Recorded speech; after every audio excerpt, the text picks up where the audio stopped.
Time पर पानी पर रहने वाली सबसे बड़ी जीव है blue whale. In fact blue whale को अगर हम धरती पर मौजूद बाकी सभी जीवों के साथ कंपेयर करते हैं तो तब भी यह सबसे बड़ी जीव होगी। हमारी धरती 450 करोड़ साल पुरानी है और क्या इतने लंबे अरसों में सिर्फ ब्लू बॉल ही सबसे बड़ी जीवित प्रजाति है? वैसे ब्लू बॉल को मछली कहना गलत होगा क्योंकि ये एक मेमोरी प्रजाति की जीव है। मछलियों की प्रजाति के हिसाब से द ग्रेट व्हाइट शार्क आज के समय में सबसे बड़ी मछली है।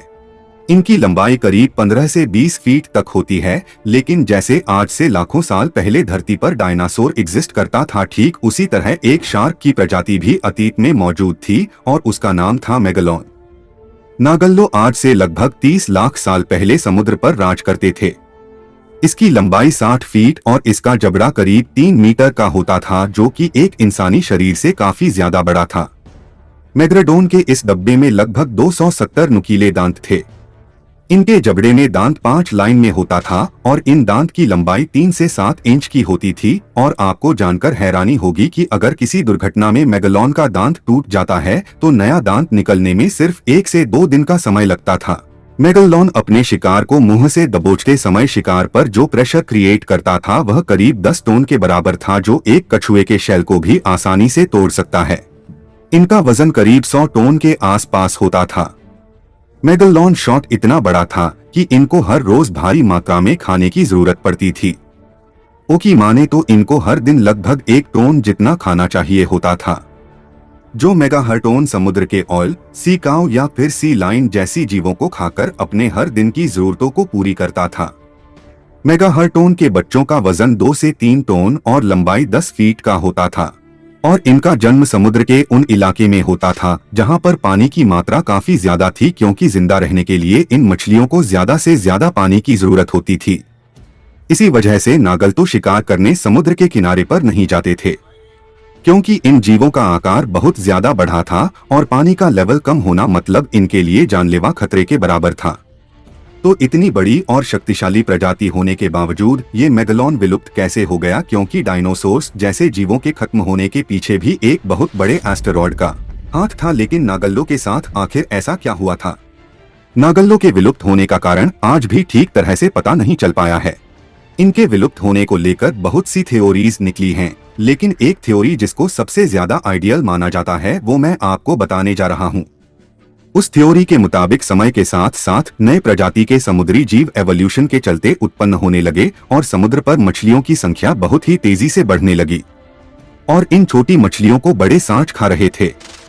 नागरदोने भले ही आकार में बहुत बड़ा था, लेकिन इनकी आबादी उन व्हाइट सांच से काफी कम थी और ये वही समय था जब व्हाइट सांची बहुत ही तेजी से बढ़ रही थी।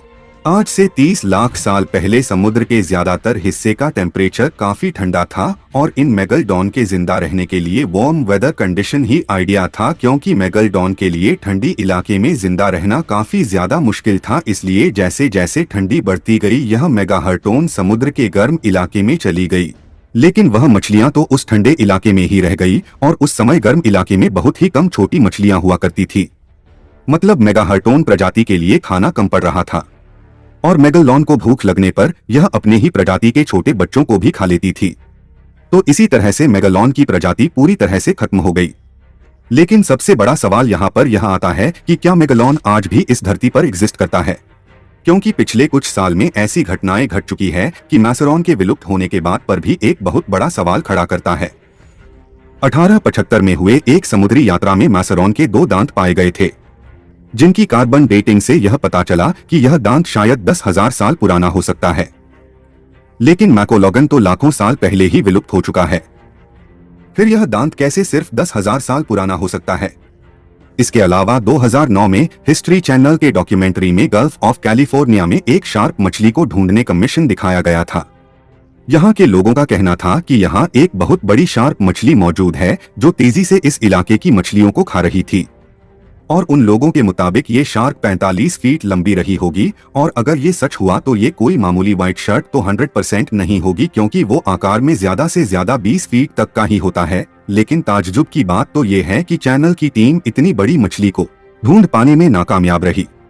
मेगालोन के अस्तित्व को लेकर आज भी के बीच में मतभेद है, लेकिन ज्यादा लोग इस बात से अग्री करते हैं कि मेगालोन लाखों साल पहले ही विलुप्त हो चुका है। और इन कुछ सालों में हमें दुनिया भर में मेगालोन से जुड़ी जितनी भी घटनाएं सुनने को या फिर इंटरनेट पर यह इमेजेस देखने को मिली है, वो सब या तो फेक है, नहीं तो लोगों का वहम है और कुछ नहीं।